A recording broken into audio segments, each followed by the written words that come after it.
Es muy importante para poder prevenir, ¿no? Y para poder empezar a tener relaciones sanas, relaciones igualitarias en las que no haya esta diferencia de poder, ¿no? Es muy importante también cuestionarse, ¿no? Cuestionarse cómo nos han educado a la hora de tener relaciones, qué papel hay que jugar, ¿no? Dentro de esas relaciones. Y sobre todo el mensaje que siempre diría es que el amor es para vivirlo con libertad. Donde allí no te respeten, donde allí no te dejen ser tú misma o tú mismo, o donde te coarten esta libertad, donde te cuestionen tu persona, eso no es amor. El amor es otra cosa.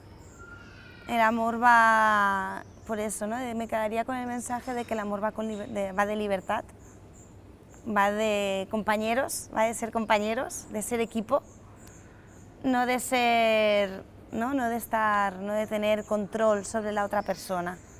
Rompería muchísimo el tema del control, sobre todo.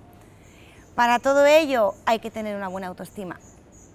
Y ahí quizá también es donde estamos fallando, ¿no? Cómo estamos construyendo la autoestima de los jóvenes y las jóvenes en todo ello.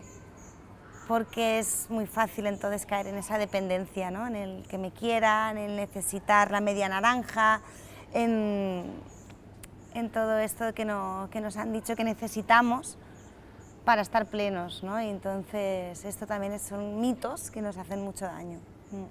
Los medios lo que hacen es construir unos estereotipos muy marcados sobre lo femenino, sobre lo masculino y sobre las relaciones que se dan entre los dos sexos o entre personas del mismo sexo, pero la construcción del amor romántico, de hecho, es como una de las grandes pilares en los que se sostiene muchos de los relatos audiovisuales, desde las series de televisión, las telenovelas.